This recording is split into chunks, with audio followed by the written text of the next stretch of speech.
Malakwiyas 3. Miingon ang Ginoo nga labing gamhanan, ipadala ko ang akong sinugo aron pag-andam sa dalan nga akong agian. Unya sa kalit mo adto sa iyang templo ang Ginoo nga inyong gipangita. Ang sinugo nga inyong gipangandoy muanhi og magsangyaw sa akong kasabotan. Apan kinsay molahutay sa adlaw sa pag-abot niya? Kinsa may makaharong inigpadayag na niya. Sama siya sa kalayo nga nagputli sa puthaw ug sama sa isog nga sabon. Muanhi siya sa paghukom sama sa tigputli sa plata. Hinluan niya ang mga pari sama sa pagputli sa plata ug bulawan aron maghalad sila sa Ginoo ug husto nga matang sa mga halad. Unya ang mga halad nga dad-on sa katawhan sa Juda ug sa Jerusalem ngadto sa Ginoo makapahimuot na kaniya sama kaniadto.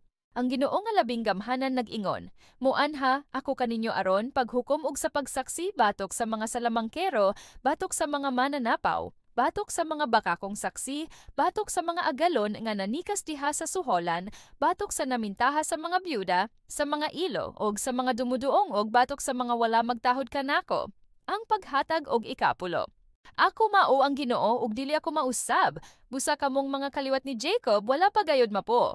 Kamo, sama sa inyong mga katigulangan, naglapas sa akong balaod. Apan pamalik kamo kanako ug dawaton ko kamo. Nangutana kamo, unsa may among buhaton aron makabalik ka nimo. Mangutana ako, matarong ba sa usa ka tawo ang pagtikas sa Dios? Dili, apan gitikasan ako ninyo. Sa unsang paagi, sa mga ikapulo ug mga halad. Gitunglo kamong tanan kay ang tibuok nasod na nikas kanako. Dad-a ang tibuok nga ikapulo ngadto sa templo aron adunay pagkaon didto. Sulay ako ug makita ninyo nga ablihan ko ang mga bintana sa langit ug ibubo ko kaninyo sa madagayaon gayod ang mga panalangin. Dili ko tugotan ang mga mananap sa paglaglag sa inyong mga tanom aron ang inyong kaparasan mamunga og daghan. Unya ang katawhan sa tanang kanasoran, muingon nga bulahan kamo tungod kay ang inyong yuta mahimo man nga maayong dapit nga puy-an. Ang kaluoy nga gisaad sa Dios. Nagsulti kamo og daotan mahitungod kanako, matud sa Ginoo. Apan miingon kamo, unsa bay among gisulti batok kanimo?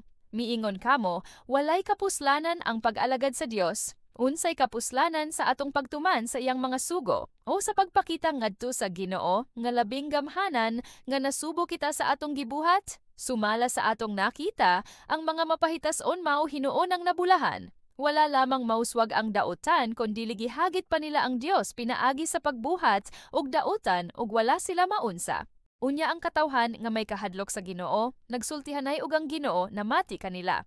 Sa atubangan niya, may usa ka basahon diin na sulat ang mga ngalan ni adtong may kahadlok ug may pagtahod sa Ginoo. Sila mahimong ako gayod, nag-ingon ang Ginoo nga labing gamhanan.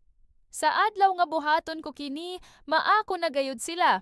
Kaluy-an ko sila sama sa amahan nga maluoy sa anak nga nag-alagad kaniya. Makita ninyo ang kalainan sa matarong og sa daotan ug sa nag-alagad kanako ug sa wala mag-alagad kanako.